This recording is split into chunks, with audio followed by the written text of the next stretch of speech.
छाया और रूबी दोनों बचपन की सहेलियां थीं और दोनों एक ही बस्ती में साथ साथ रहती थीं।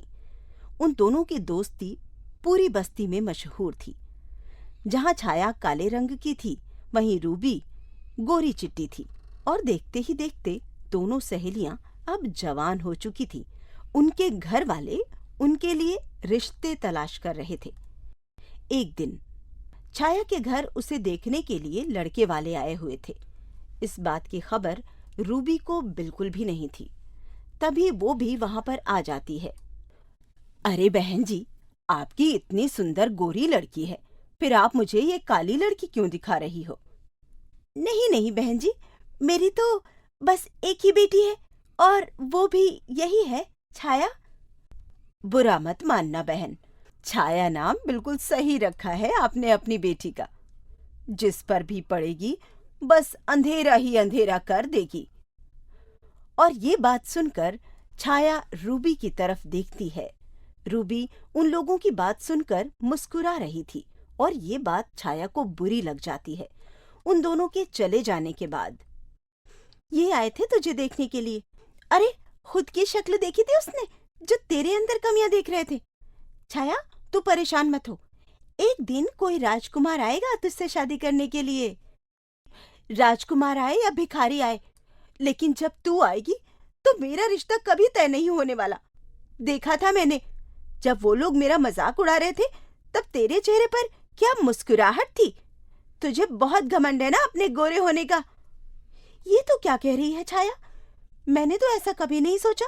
बचपन से तू मेरी सहेली है, तू मेरे बारे में ऐसा कैसे कह सकती है? क्या जरूरत थी तुम्हें आने की? तुम्हारी माँ ने तुम्हें तमीज नहीं सिखाई कि जब किसी के घर लड़के वाले आ रहे हो तो वहां नहीं जाना चाहिए? आंटी, कसम खाकर कहती हूँ, मुझे बिल्कुल भी नहीं पता था कि छाया को देखने के लिए कोई आया हुआ है। मैं तो बस छाया से मिलने के लिए आई थी। चली जाओ रूबी, और आज के बाद कभी मेरे से बात मत करना। इतनी मुश्किल से आज मैं किसी को पसंद आने ही वाली थी कि लास्ट टाइम पर तुम आ गई, हूर की परी।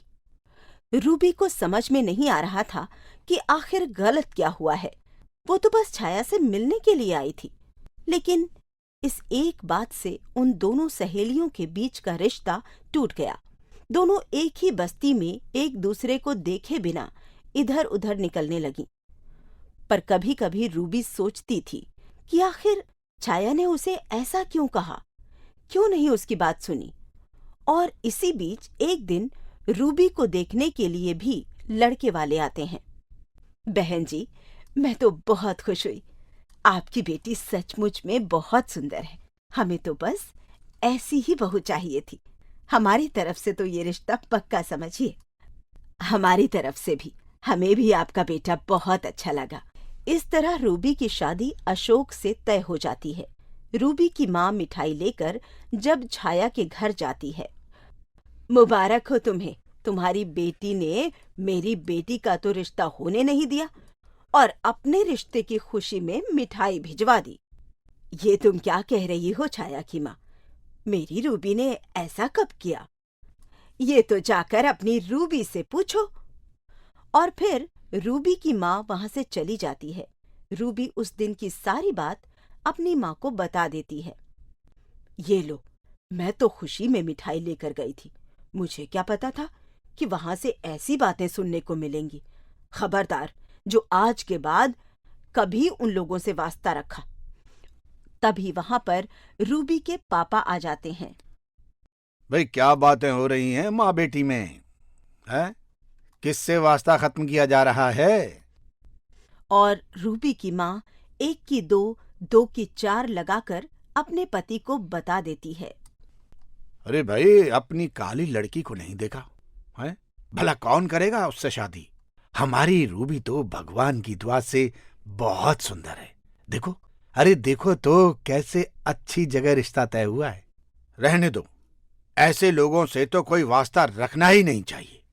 इस तरह जो बात सहेलियों के बीच में थी, वो बात परिवारों के बीच में आ गई और पूरी बस्ती में इस बात की चर्चा भी होने लगी। और फिर एक दिन रूबी की शादी अशोक से हो जाती है। उसके घर वाले मोहल्ले के सभी लोगों को बुलाते हैं।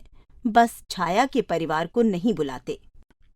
देख लेना, मैं भी अपनी छाया की शादी बड़े धूमधाम से करूंगा और इन लोगों को नहीं बुलाऊंगा। इस बात को 6 महीने बीत जाते हैं।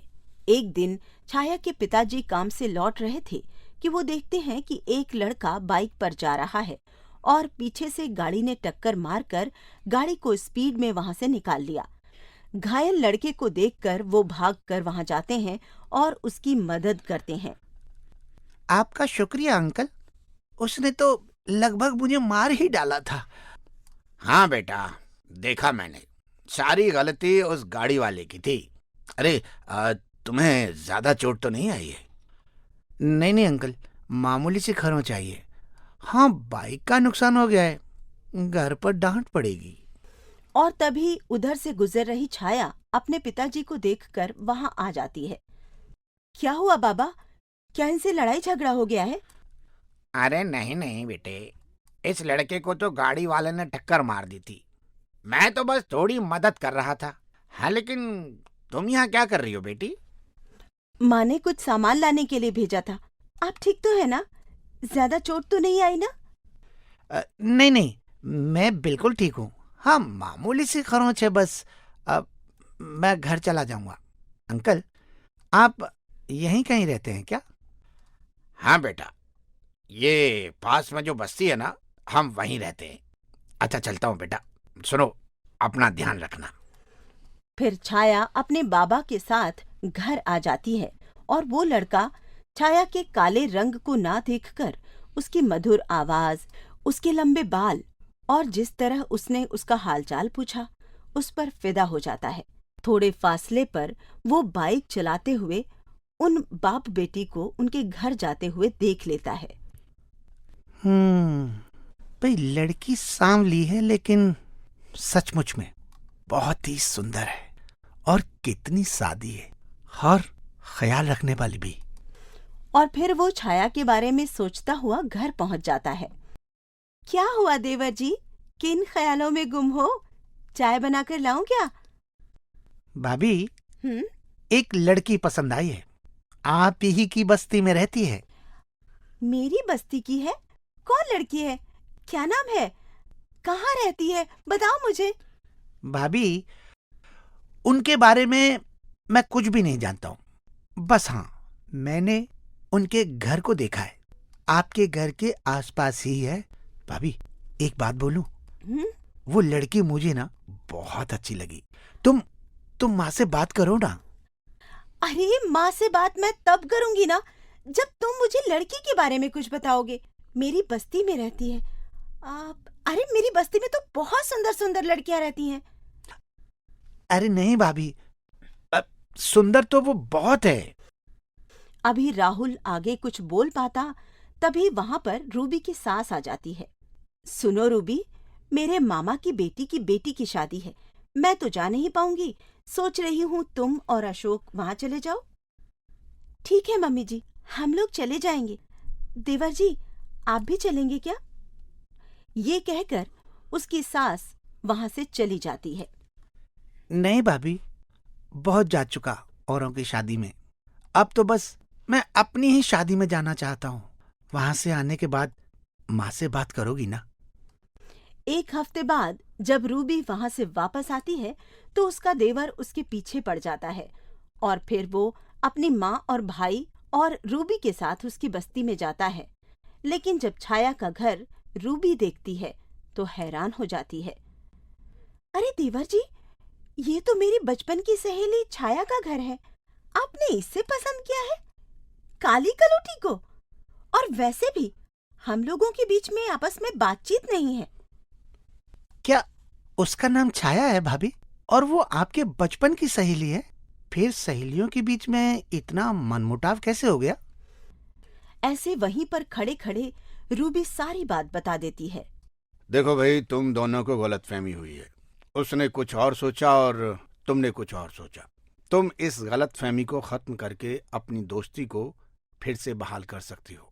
देखो भाई, माँ को कोई एतराज नहीं है कि राहुल लव मैरिज करे, तो तुम इस मौके का फायदा उठाओ और जाकर अपनी सहेली से माफी मांग लो उस दिन के लिए और कहो कि मैं अपने देवर का रिश्ता लेकर आई हूं और मुझे यकीन है राहुल को देखकर वो लोग मना नहीं करेंगे। प्लीज ना भाभी, मान जाओ ना, मुझे वो लड़की बहुत अच्छी लगी है। और रूबी को भी अपने बचपन के सारे दिन याद आ जाते हैं जब वो और छाया दोनों बहुत अच्छी दोस्त हुआ करती थी। उसकी सास भी अशोक की तरह ही समझाती है। आखिर में रूबी मान जाती है और जाकर छाया के घर का दरवाजा बजाती है। दरवाजा छाया खोलती है। कैसी हो छाया? मैं तो बिल्कुल ठीक हूँ। तुम बताओ, तुम कैसी हो? और आज यहाँ का रास्ता कैसे भूल गई? हाँ, रास्ता भूल गई थी, इसलिए सोचा हमेशा के लिए ये एड्रेस याद कर लूं। अच्छा हटो, बताओ आंटी कहाँ पर है? मैं उनसे मिलने के लिए आई हूँ और मेरे ससुराल वाले भी उनसे मिलने के लिए आए हैं। रूबी के पीछे अशोक और उसके पीछे उसकी माँ और राहुल को खड़ा देखकर छाया सोचने लगी। आप सोच रही है ना कि आपने मुझे कहाँ देखा है? उस दिन आपके बाबा ने मेरी मदद की थी, याद आया? अरे हाँ, आप तो वही हैं। आप लोग आइए ना, आइए, अंदर आइए। मैं माँ को बताती हूँ। हाँ हाँ। छाया के माँ बाप वहाँ पर आते हैं, उन लोगों से मिलते हैं। तब रूबी छाया की माँ से कहती है, आंटी मुझे माफ कर दो। सचमुच में मैं कसम खाकर कहती हूँ, उस दिन मैं अचानक ही आ गई थी। मुझे नहीं पता था कि छाया को देखने के लिए आए हैं। लेकिन अगर बात मेरी वजह से बिगड़ी है तो आज मैं उसे संवारने आई हूँ। ये मेरा देवर राहुल है और छाया का रिश्ता हम लोग मांगने आए हैं। ये सुनकर जहाँ छाया शर्मा जाती है, वहीं उसकी माँ हैरान होती है और रूबी के माफी मांगने पर वो उसे माफ कर देती है। अब जब आपने मुझे माफ कर दिया है तो 2 मिनट रुकिए, मैं अपने मम्मी पापा को भी ले आती हूँ। मैं नहीं चाहती कि गलतफहमी से हम परिवार के बीच में दरार आ जाए। और अब तो हमारी रिश्तेदारी भी हो गई है। रूबी भागकर अपने घर जाती है और अपने माँ बाप को लेकर आती है। सब लोग आपस में बैठकर अपनी गलतफहमियां दूर करते हैं और छाया और राहुल की मंगनी कर देते हैं। जब सब लोग वहां से जाने लगते हैं, तुम बहुत अच्छी हो रूबी, और मैं सोच रही थी कि तुम्हें अपने गोरे रंग पर घमंड है और मेरे काले रंग का मजाक उड़ा रही हो। अगर ऐसा होता तो हम बचपन से इतनी अच्छी दोस्त न होती।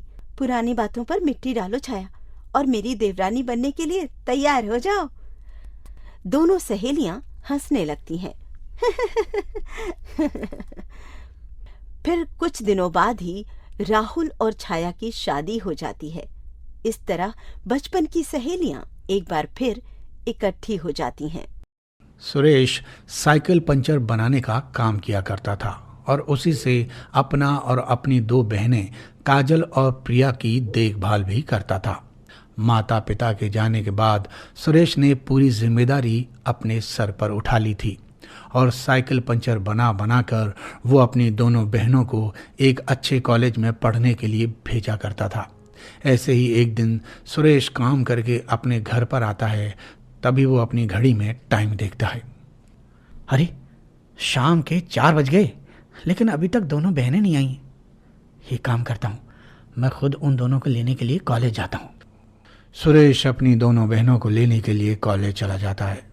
तभी सुरेश की दोनों बहनें अपनी एक सहेली जिसका नाम आरती था उसके साथ कॉलेज से घर आ रही थी। तभी रास्ते में उन्हें सुरेश मिल जाता है। सुरेश अपनी दोनों बहनों से कहता है, चलो अच्छा है कि तुम दोनों मुझे कॉलेज के बाहर ही मिल गए। मैं तुम दोनों को ही लेने आ रहा था। अरे पर आपको आने की क्या जरूरत थी?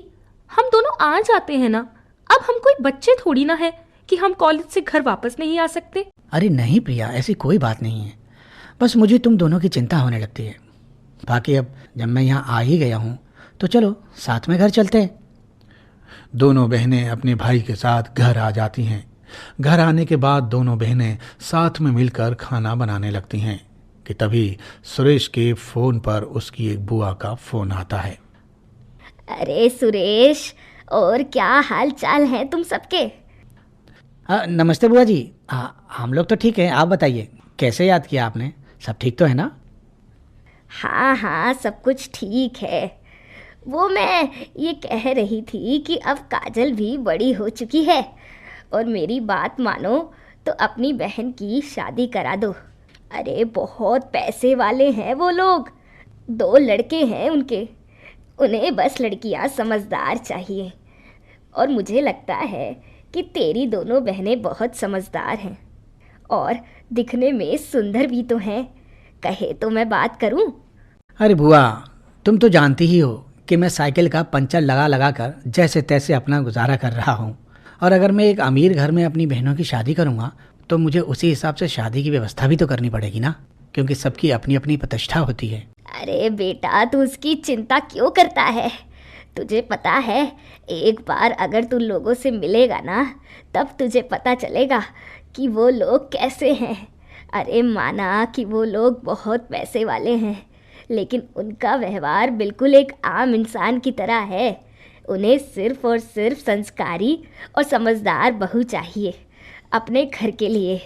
पैसों से उन्हें कोई मतलब नहीं है, क्योंकि उनके पास पैसों की कोई कमी नहीं है। ठीक है बुआ, अब जब तुम इतना कह ही रही हो तो एक बार मैं उनसे मिलकर बात करना चाहता हूँ। ठीक है, तो तू कल मेरे घर आ जाना, मैं तुझे लेकर चलूँगी उनके पास। एक बार तू लड़के वालों का घर देख लेगा ना और उसके घर परिवार से मिल लेना। अगर तुझे ठीक लगे उसके बाद ही बात आगे बढ़ाना। सुरेश भी अपनी बुआ की हाँ में हाँ मिला देता है, क्योंकि सुरेश को अपनी दोनों बहनों की शादी करनी थी। ऐसे ही अगले दिन सुरेश अपनी बुआ के घर रवाना हो जाता है। तभी उसकी बुआ सुरेश को लेकर लड़के वालों के घर जाती है। लड़के वालों का घर देखकर सुरेश की आंखें फटी की फटी रह जाती हैं।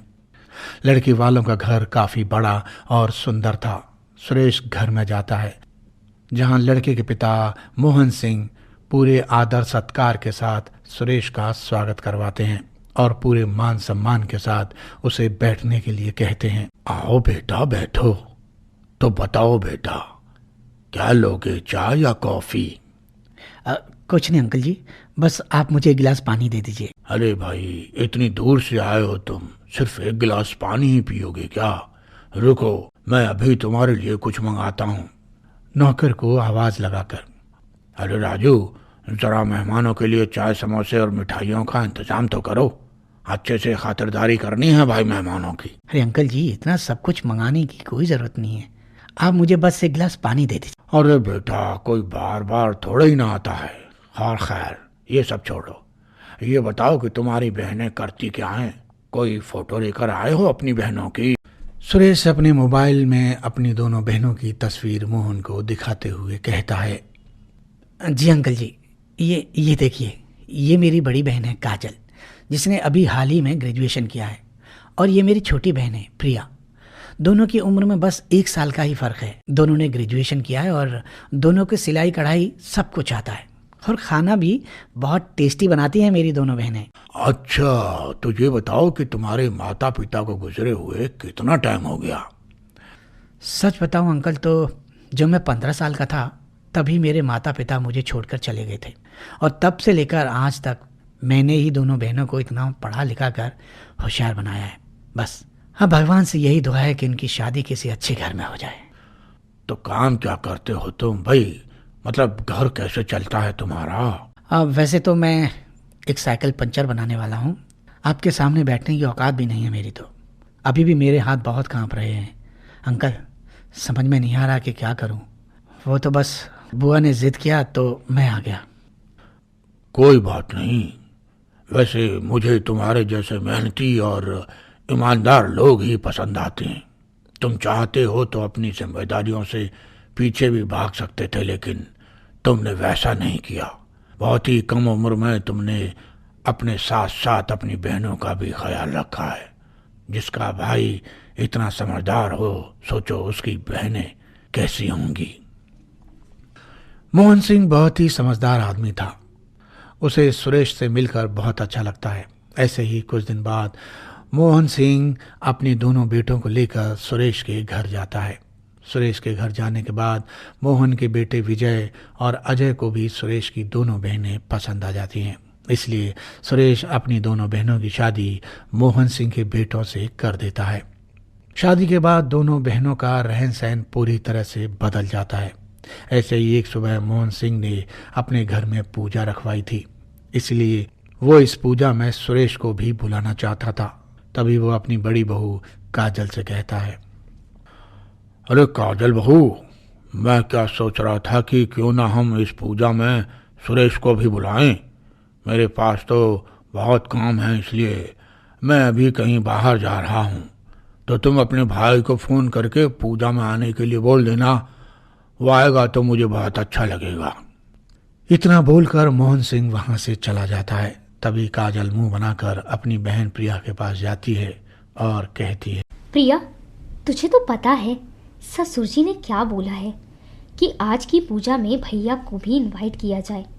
अब तू बता, तुझे लगता है क्या कि भैया इतने अमीर लोगों की पूजा में आने के लायक है? नहीं दीदी, मुझे तो बिल्कुल भी नहीं लगता। और मेरी बात मानो तो ससुर जी के सामने कोई बहाना बना देना, लेकिन भैया को इस पूजा में मत बुलाना। तुम्हें पता है ना कि वो कैसे कपड़े पहनते हैं। अगर यहाँ के सभी रिश्तेदारों को पता चल गया कि एक साइकिल पंचर बनाने वाला हमारा भाई है तो हमारी कितनी बेइज्जती होगी। जिस भाई ने अपनी बहनों को इस काबिल बनाने के लिए खुद पर कोई ध्यान नहीं दिया था, आज उन्हीं बहनों को अपने गरीब भाई को अपना भाई कहने में शर्म आ रही थी। ऐसे ही शाम को जब मोहन अपने घर आता है, तब मोहन अपनी बहू से कहता है, काजल बहू, तुमने सुरेश को आने के लिए बोला था? हाँ पापा जी, मैंने भैया को बोला था, पर भैया ने आने से साफ मना कर दिया। उन्होंने कहा कि वो हमारी एक दूसरी कोई चाची हैं, उनके घर गए हैं, इसलिए वो नहीं आ पाएंगे। अच्छा ठीक है, कोई बात नहीं। चलो तुम सब मिलकर पूजा की तैयारी करो। काजल अपने ससुर से झूठ बोल देती है और वहां से चली जाती है। ऐसे ही समय बीत जाता है और बीते समय के साथ साथ काजल गर्भवती हो जाती है। और जब ये बात काजल के ससुर वालों को पता चलती है तो वो लोग खुशी से चमक उठते हैं। काजल के ससुर ने सोच लिया था कि वो अपनी बहू की गोद भराई पर एक ग्रैंड पार्टी ऑर्गेनाइज करेंगे। देखते ही देखते काजल को 6ठा महीना लग जाता है और इस खुशी में काजल की गोद भराई रखी जाती है। काजल के ससुर काजल को कहते हैं, अरे काजल बहू, इस बार तो गोद भराई में सुरेश को आना ही पड़ेगा। तू मेरे सामने ही सुरेश को फ़ोन कर और उसे गोद भराई में आने के लिए बोल। देखता हूँ वो कैसे नहीं आता है। पापा जी, मैं थोड़ी देर से भैया को कॉल कर लूँगी, वो अभी मेरे फ़ोन में बैटरी लो है। अरे तो मेरे फ़ोन से फ़ोन कर लेना। पापा जी रहने दीजिए ना, मैं बाद में अपने भाई को फ़ोन करके बता दूंगी। ससुर के बार बार फोर्स करने पर काजल इरिटेट हो जाती है और वहां से उठकर अपने कमरे में चली जाती है। तभी वहां पर प्रिया आती है और प्रिया अपनी बहन से कहती है, क्या बात है दीदी, इतना परेशान क्यों हूँ? क्या बताऊं प्रिया, तुझे पता है ना पापा जी पता नहीं क्यों भैया के पीछे ही पड़े रहते हैं। कभी कभी तो समझ में नहीं आता पापा जी क्यों बेकार में भैया को यहाँ बुलाकर अपनी और हमारी बेइज्जती करवाना चाहते हैं। क्या मैं दिखाई नहीं देता कि भैया किस तरह के कपड़े पहनते हैं? और उनकी फटीचर वाले कपड़े देखकर ना इतनी शर्मिंदगी महसूस होती है कि कभी कभी उन्हें भैया कहने का भी मन नहीं करता। तुम बिल्कुल ठीक कह रही हो दीदी, अब तो हमारा रहन सहन पूरी तरह से बदल चुका है। जब हमारे बच्चे बड़े होंगे तब उन्हें पता चलेगा कि उनके मामा एक फटीचर गरीब हैं, तो सोचो हमारे बच्चे हमारा कितना मजाक उड़ाएंगे। तभी वहाँ मोहन सिंह आ जाता है। मोहन सिंह उन दोनों बहनों की बातें सुन लेता है और उन दोनों बहनों पर गुस्सा होने लगता है और उन दोनों बहनों से कहता है, अरे शर्म आनी चाहिए तुम दोनों बहनों को। अरे जिस भाई ने तुम्हें पढ़ाने लिखाने के लिए इतनी मेहनत की, आज तुम्हें उस भाई को अपना भाई कहने में भी शर्म आ रही है। अरे 15 साल का था वो जब तुम्हारे माता पिता तुम्हें छोड़कर चले गए थे। तब से लेकर अब तक उसने तुम्हारे लिए बहुत कुछ किया है, लेकिन तुम दोनों बहनों की सोच कितनी घटिया है। अरे सगे भाई बहन होने के बावजूद एक अमीर घर में शादी होने के बाद तुम्हारी सोच अपने भाई के लिए इतनी बदल गई। ससुर की बातों से दोनों बहनों को अपने आप शर्मिंदगी महसूस होने लगती है और वो दोनों बहनें तुरंत अपने ससुर से हाथ जोड़कर माफ़ी मांगती हैं। जिसके बाद काजल तुरंत अपने भाई को फ़ोन करके अपनी गोद भराई में बुलाती है और पूरे मान सम्मान के साथ अपने भाई का स्वागत करती है।